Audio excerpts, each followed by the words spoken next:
Welcome to our video on astrological gardening, and this is a new moon in the sign of Aquarius, the water bearer. This is your horoscope with astrology, planetary archangels, and zodiac angels.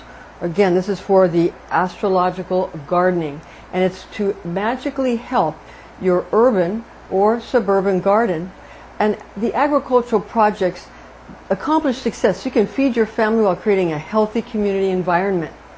As we continue to enter into the grand solar minimum, it becomes more and more important to be able to harvest our food from God's own plentiful earth. Using astrology to increase yield from crops is essential. First, our disclaimer. Watching this video or reading the attached document is an act of spiritual willpower, and any such action is considered magic. High magic should be used with all mindfulness, since powerful forces of manifestation are unleashed. This is intended exclusively for entertainment purposes. I'm Pastor Rosemary, the Astrology Angel. I'm a Rosicrucian seer, biblical astrologer, Christian psychic, Gnostic mystic, and this is a Readings by Rosemary angelic transmission.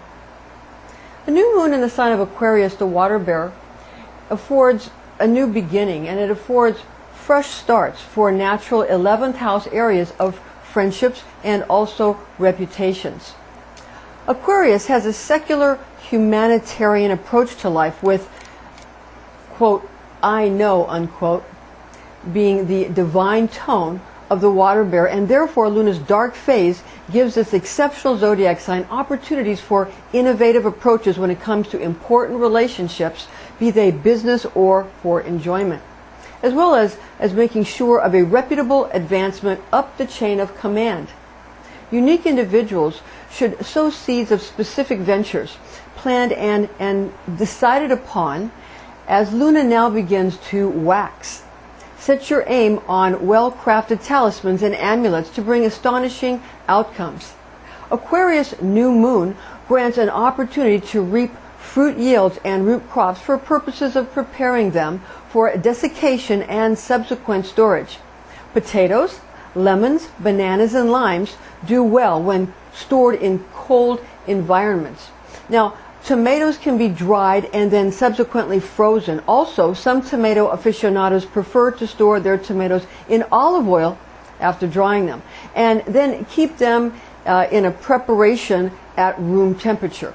Now, new moon in Aquarius is a good phase for home gardeners or farmers when it comes to dealing with cleaning up facets of one's business so as to pass muster, especially in regards to dealing with local farmers markets. Alliances and sort of teaming up for purposes of collaborating with other gardeners or farmers who have vastly incredible ideas for a better world of tomorrow, new and upcoming family edible gardens, neighborhood farms, or community agricultural projects are beneficial during this new moon phase in the sign of the water bearer. Making sure everyone eats and has enough is the name of the game when the natural 11th house attributes of friends and reputation are visited during a new moon phase in Aquarius, the water bearer. Gardeners, both urban and suburban, or farmers, often find pleasure from focusing upon their assorted yields, chiefly since cultivating produce requires an ample amount of attention to major weather events, mindful preparation, planning ahead, and looking at what outcome one is striving to achieve, as well as foreknowledge about earth changes. As we continue to enter into the Little Ice Age, similar to the Maunder minimum that lasted 70 years from the mid-1600s to the early 1700s, keep in mind that some wild weather events and colder temperatures are to be expected, which will affect crops. Crops will be affected. It's important to understand how crops and societies are affected by grand solar minima. Valentina Zarkova is a mathematics professor in the UK at Northumbria University, and she has predicted that the sun's activity will decrease by 60% in the 2030s, which will be similar to the Little Ice Age that occurred during the Maunder minimum. watchfulness and attentiveness to nature's larger cycles within planetary, lunar, and solar positions in the heavens. Astrological houses and seasonal considerations are all necessary factors regarding essential cultivation of any chosen crops, looking forward to thriving yields. Knowledge about not just how, but what crops to plant, grow, harvest, and store for the benefit of self and others in one's neighborhood or community is necessary. First-rate selections give way to a profusion of plentiful harvesting when under the care and watchful eye of the astrological gardener or farmer. This is an occasion in which to interact with elementals, especially the sylphs of air, because Aquarius, the water bearer, is a fixed air sign. Now, communicating with the undines of water, gnomes of earth, and salamanders of fire, coming into effect all together. Again, we have, because Aquarius, the water bearer, is a fixed air sign. It says the water bearer, but it's a fixed air sign. And again, that you're going to communicate not just with the undines of water, but also the sylphs of air, first and foremost during the Aquarius, the water bearer, because again, it's a fixed air sign. So sylphs of air would be your first consideration, then the undines of water, and the gnomes of earth, and also the salamanders of fire. And those are all going to come into effect together with a cornucopia of resilience, all working together towards producing a vibrant crop and a generous yield. Now, communicating with the moon during this new moon lunar phase while making sure to use talents learned in regards to astrological planting and harvesting is of significant value. Being it's going to afford you and grant you a generous surplus of wealth and treasure of riches into your family and community if you sow seeds and reap crops which will produce an abundance of crops for food provisions. Now, such harvests can be shared communally within extended family circles and neighborhoods in a like manner, as well as varietal yields that are also able to be sold at local farmers markets. These concepts, especially important during a grand solar minimum such as the one in which we now find ourselves, is essential. Now, generally, a new moon with its increasing moonlight is a great time for planting produce such as cruciferous vegetables, asparagus, lettuce, spinach, and those annuals with leaves growing above ground with seeds outside the crop. Cucumbers are an exception due to this specific rule, since they have seeds that are inside the produce. Right now, remember, specifically when Luna visits the zodiac sign of Aquarius, the water bearer, there will be moon phases that are good for planting landscaping plants and trees, and others appropriate for planting onion sets, as well as phases in which to reap, some to plow, and also to weed. So there are going to be some different phases when the moon, this is again, we're talking about specifically here, a new moon in the sign of Aquarius, the water bearer. All right, now a new moon is, again, a time we're going to get specific about which one of these Aquarian moon effects are going to be significant. Because again, generally speaking, when Luna visits Aquarius, not talking about each phase, there are going to be general phases. Again, we're going to plant these kind of landscaping trees and brush, and also, bushes and hedges, that kind of thing, and others appropriate for planting onion sets. Sometimes it'll be good for that, as well as times that you can harvest and times that you can plow or burrow in, and times that you will need to weed or clean up things. Now, we're now going to first discuss these specific moon cycles. Now, reaping root yields such as taro, carrots, yams, ginger, and turnips, or fruit produce like limes, lemons, and tomatoes for drying and subsequent cold storage are nutritious selections which are recommended and beneficial activities during an occasion of Aquarius's new moon. Aquarius is in the natural 11th house, So when we're in Aquarius's new moon, that's when you're going to be able to plant these types of produce. You're going to be able to reap, again, taro, carrots, yams, ginger, and turnips. Or you can also reap fruit produce like limes, lemons, and tomatoes. And then you can, the purpose will be during a new moon to dry and subsequent cold storage these that we're talking about after you reap them. And these are these nutritious selections which are recommended and beneficial activities during an occasion of this new moon in the sign of Aquarius, the water bearer. Now remember that Aquarius is a masculine sign, being yang in nature. An air sign, dry and warm, bestowing masculine qualities of the flowering or budding rod. Now Aquarius has a designation of the water bearer due to its placement on the astrological seasonal wheel, where it is considered bright and optimistic about what is yet to come. Since Aquarius is akin to the natural 11th house of friends and reputation, this is a good occasion to look forward to creating new friendships and also making a name for oneself, predominantly when establishing family, neighborhood, and community edible gardening or farming projects. Normally, during a new moon lunar cycle in general, urban and suburban gardeners will prevail, gaining a green thumbs up by planting parsley, celery, broccoli, cabbage, oats, quinoa, millet, wheat, flaxseed, rye, spinach, endive, lettuce, corn, and rice, to name just a few familiar eatables utilizing annuals which flourish above ground. So this is when you can actually plant. Okay, that will be during the new moon lunar cycle in general, not specifically to Aquarius. For Aquarius new moon, again, you're going to be reaping, not planting. You're going to be reaping. I might have said for 1 second that planting, but actually it's for the new moon it's reaping. Okay, in Aquarius you can plant during a new moon in general, but in Aquarius you want to spend that time reaping. So there are some differences. So we're talking about general versus specifics. Okay, now the crops with seeds developed on the outside are best at this portion of Luna's phases on the new moon. A new moon is the beginning of a waxing moon from new moon to full moon portion of a lunar cycle.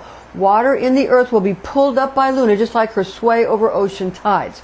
Although 24 to 48 hours before a full moon is the phase which provides an even larger gravitational effect, a new moon makes abundant water available for growth.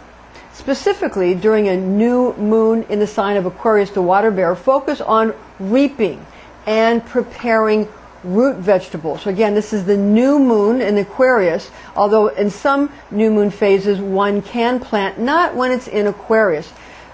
So specifically the new moon in the sign of Aquarius, the water bearer, you're going to focus on reaping, again, and preparing or curing root vegetables such as carrots, taro, ginger, turnips, and yams. Also fruit crops like limes and lemons for cold, dry storage, and tomatoes for drying and then subsequently freezing them. These varietals add an abundance of vitamins, fiber, and starches, which are substantial staples for nutritious meals. An urban or suburban gardener ought to wait until a second quarter waxing moon phase in Aquarius to plant onion sets. Please note that 24 to 48 hours before a full moon in the sign of Aquarius, the water bearer, when Luna is waxing strongly, is an exceptionally good time for the aforementioned planting of onion sets. Plant them about 4 or 5 inches apart from each other, with the rows being about 1.5 feet away from each other and approximately 1 inch beneath the soil line. You're going to have to wait for a full moon in Aquarius, the water bearer, for best occasion to burrow in areas of your garden or small farm. Wait for a mature third quarter or fourth quarter waning moon phase in Aquarius to locate and annihilate vermin and insects. It's also advantageous to plant landscaping bushes and flowering trees like flowering dogwood, forsythia, eastern redbud, flowering crabapple, and shrub rose, to name just a few luxurious archetypes during this lunar cycle. Division of perennials is another favorable activity during this waning phase in the water bearer's astrological sign. Again, this specific video is mainly for the new moon in Aquarius, but we're going over all the moon phases in Aquarius for you so that you can get a feeling for how this works. Again, new moon is good for planting a lot of grains and that type of thing, but new moon in Aquarius, better to reap taro, those root crops, and taro and carrots and yam, those kind of things, and limes and lemons, and then you prepare that or cure it for the cold storage. Okay, now the planetary archangel Gabriel rules over Luna, although on a new moon expressing receptivity. So this is the three-dimensional Merkaba field, and it's a hexagon. Hexagon is when it's something that has the sides pointed out. I guess these are forms of a hexagram, because when you push these two together, you end up with the Star of David, which is a hexagram. But anyway, moving on, basically what we have is a Merkaba field of the Archangel Gabriel. Okay, a Merkaba field of the Archangel Gabriel. And Mer means rotating fields of light, Ka meaning spirit, and Ba meaning soul. So planetary Archangel Gabriel is going to rule over Luna, although on a new moon expressing receptivity, because a new moon is a receptive mode. Aquarius is a Saturnine planet in nature.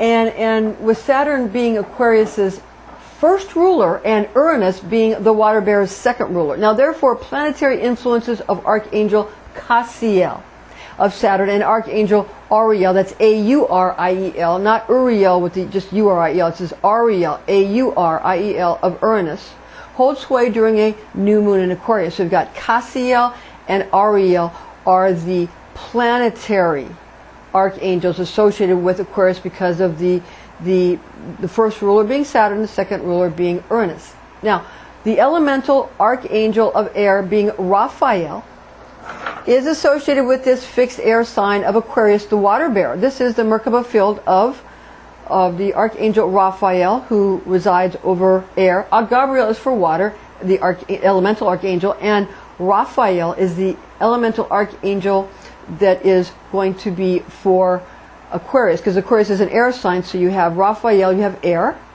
and again, Gabriel was for the moon because that's a water archangel, and also over the moon. Now, so again, Raphael. This is the Merkaba field of the Archangel Raphael. Again, associated with the fixed air sign because this is the air Merkaba field, Archangel Raphael, the air archangel, elemental archangel, and Aquarius is the water bearer, but is an air sign, a fixed air sign. All right, now since Saturn is the first ruler over this fixed air sign in the zodiac of Aquarius, the water bearer, being the daytime abode of the sovereign ringed planet, keep in mind that Aquarius is air of air, and therefore it is important to invoke. That's to invoke into oneself. It's like take on a god form. That's what actors and actresses do. They take on a god form. They become something or someone else, and other than themselves, and that's taking on a god form. So that's what's done now. Or to invoke, or is to call into one circle. You can evoke. That's just to call upon. The Saturnian zodiacal facets known as the attribute of God, the lawgiver, found in Genesis chapter 2, verse 16 to 17, verses 16 to 17 in the Dewey Rames Bible. And he commanded him, saying, of every tree of paradise thou shalt eat, but the tree of the knowledge of good and evil thou shalt not eat, for in what day soever thou shalt eat of it, thou shalt die the death. Planet Uranus is Aquarius' second ruler. Uranus is known as the attribute of God from the heavens, found in John chapter 1, verse 51 in the Dewey Rames Bible. And he saith to him, Amen, amen, I say to you, you shall see the heaven opened, and the angels of God ascending and descending upon the Son of Man. Now the zodiac angel, Cambriel, rules over Aquarius, the water bearer astrology sign. So the zodiac archangel, the zodiac angel, would be Cambriel, specifically for Aquarius. Speaking of the new moon, we turn to the book of Acts, chapter 18, verse 21 in the Webster Bible translation. But bade them farewell, saying, I must by all means keep this feast that cometh in Jerusalem, but I will return to you, if God will. And he sailed from Ephesus. Information found in this document is based on the oral tradition known as Kabbalah, taught to me by Rosicrucian clergy when I was but a young girl, the facts of which I have committed to memory. Thank you for joining us, and please join us again